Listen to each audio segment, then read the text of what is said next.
Yep, that makes sense. That makes complete sense. Because I accidentally pulled an extra one. So let's put it in the center. If I have to pull clarifiers, I will. All right, so at the center of January, we have the Seven of Wands. So that is, standing up for yourself, for what you believe, even though it's really difficult. And a lot of people aren't there on your side. Like, you feel very alone, in your beliefs and what you believe to be true. And it's worth fighting for, though. It's worth fighting for, because in a way, if you don't fight for it, you won't find your happiness. You won't find your celebration. So you're standing up for yourself. You're standing up for what you need to do, even though people don't get it. People don't get why you're doing what you do. But you're doing it with passion, you're doing it with vigor, and you're doing it with a clear conscience and a clear heart. And you know that without doing this, if you don't do this, you won't get to where you want to be. So January will be, challenging in that regard of, standing up for yourself. But, the thing is what you want to stand up for. And that's huge. You're not just going, well, I don't know if should I not, should I just back down?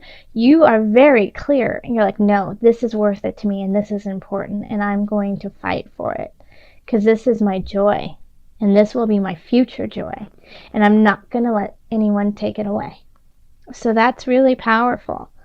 In the love area, we do have King of Swords, King of Discs, and then the High Priestess reversed. So this is an interesting spread, and I'm actually going to pull a clarifier card, because I'm just looking at it and I'm like, all right. So we have one air sign, one earth sign, and then we have the High Priestess, which is Cancer. Because it's the High Priestess is the moon.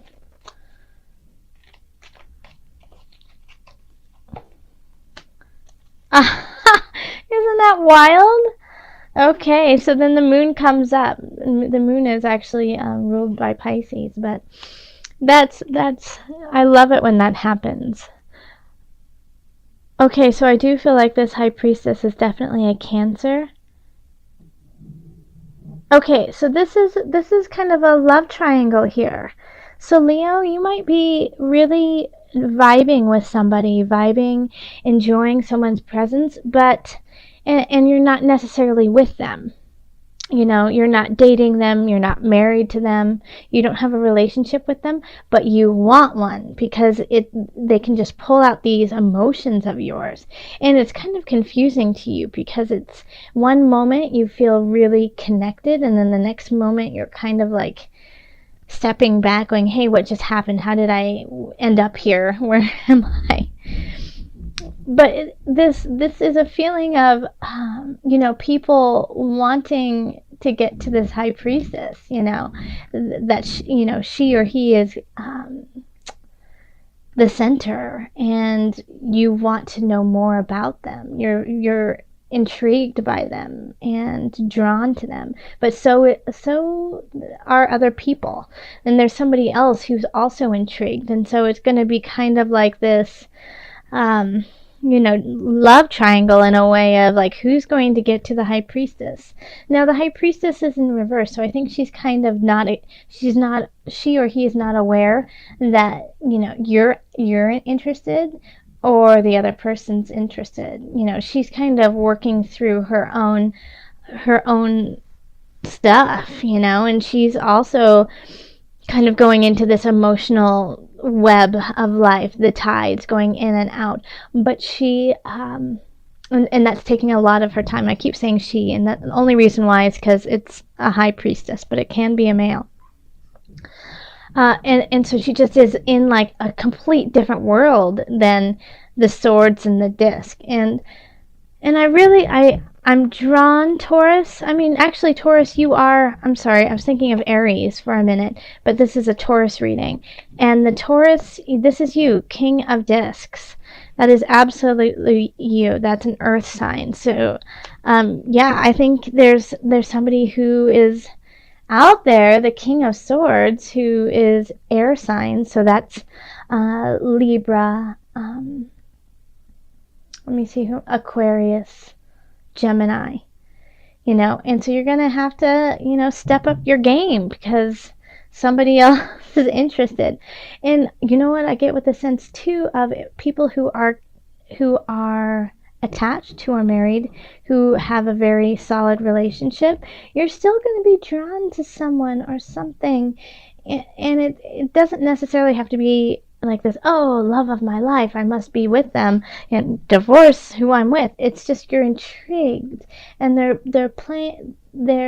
I wanted to say playing with your heart, but they're playing with your heart. They just have this pull, this drive. And I'm sorry if you hear pounding right now. They're doing some construction next door, and it's a little loud, so I apologize about that.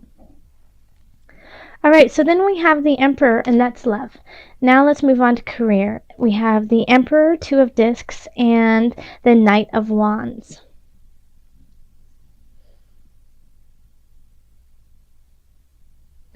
Okay, so you could be changing locations of job, and it could kind of put things out of equilibrium. You could, it could be as simple as just changing offices, but it's definitely like a change of pace, a different location.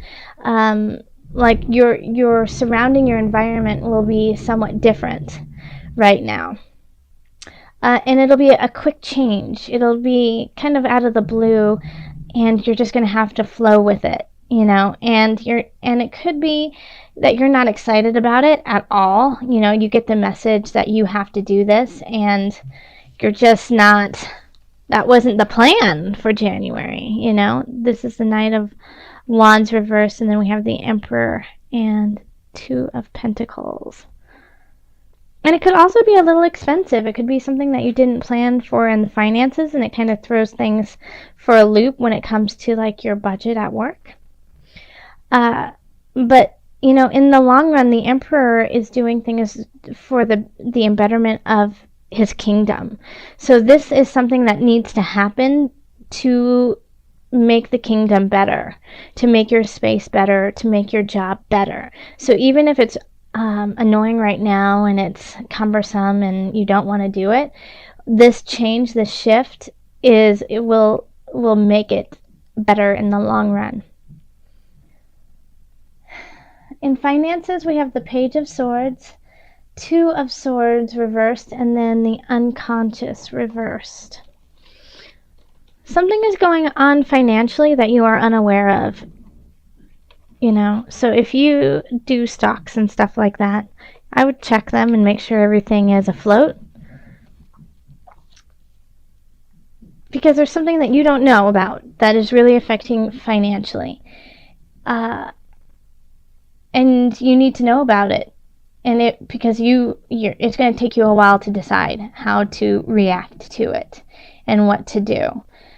Yeah, and somebody's going to let you know. Somebody's going to let you know that something's up and something's awry, and you need to take a look at this, or you could lose a lot of money.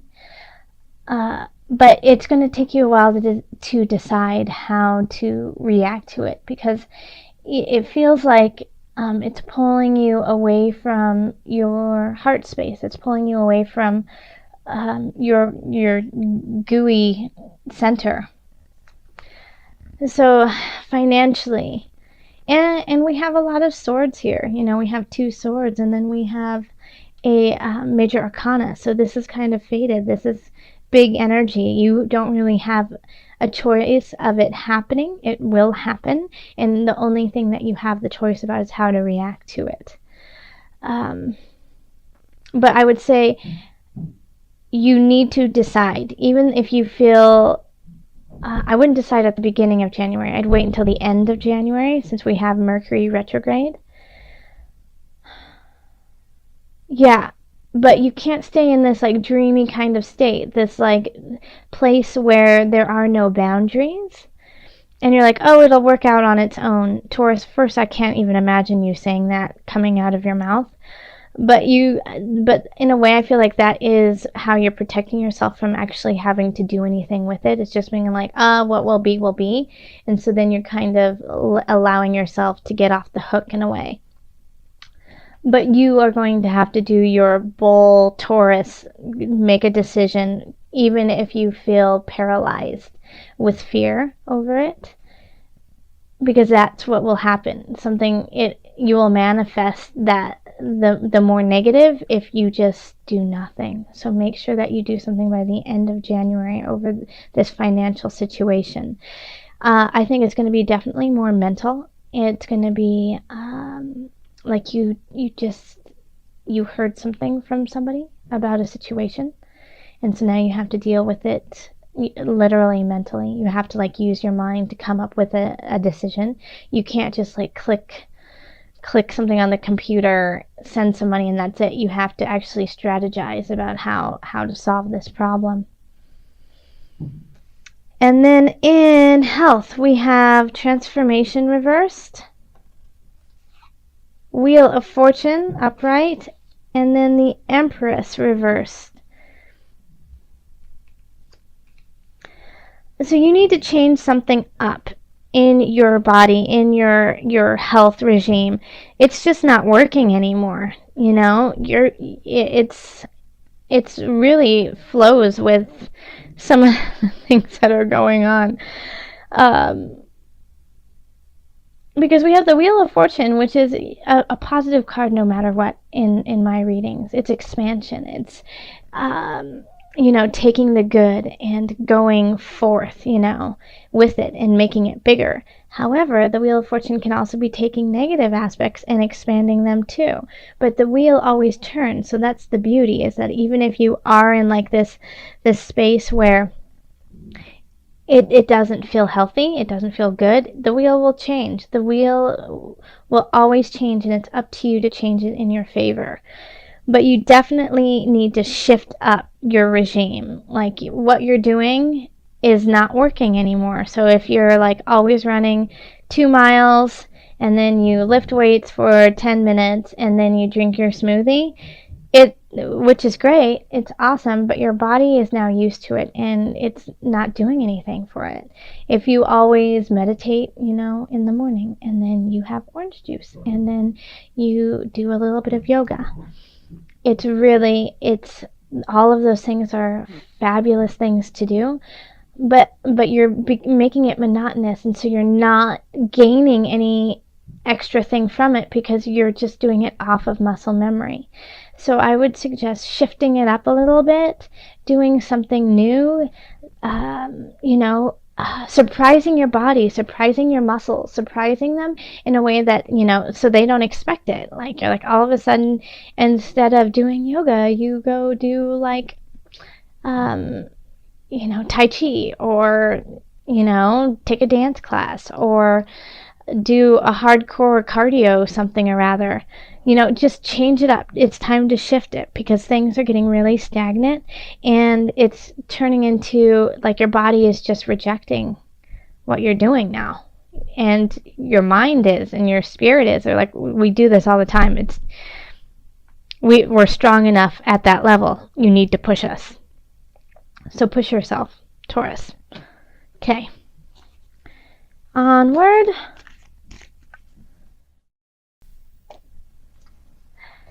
And this is Rainbow Forgiveness. This is such a beautiful card. I love this card so very much. Okay, so with the rainbow, with forgiveness. Okay, yeah, so, it's like there's nothing overarching that's like somebody's trying to do something bad to you. And so I'm going to say, Taurus, that when I've gotten this card a few times, and lately this has always been what it is for everyone, is to forgive yourself, okay? To forgive yourself for not seeing this situation, this financial situation earlier. It's okay, divine timing, you'll solve it. You just have to keep pushing forward. Forgiveness for, why do I love this person? Why? It's like, why am I choosing them? Forgiveness. Know that this person has a lesson you need to learn, and it's beautiful. Divine timing. Think of all of the divine timing. Like, why doesn't anyone understand why I'm fighting what I'm fighting for? This is my beauty. This is my celebration. Forgiveness. Forgiveness.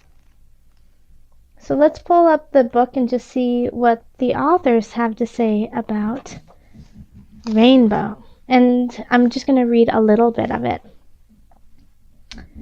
Okay. When rainbow brightens your day, let go of everything that has come before. Bask in rainbow's heaven-sent color. Let beauty melt away bitterness. Forgiveness embraces the goodness in people rather than starkly fixating on undesirable behavior. When we don't forgive, the bottled up, bilious anger festers in our heart and constricts our capacity for joy.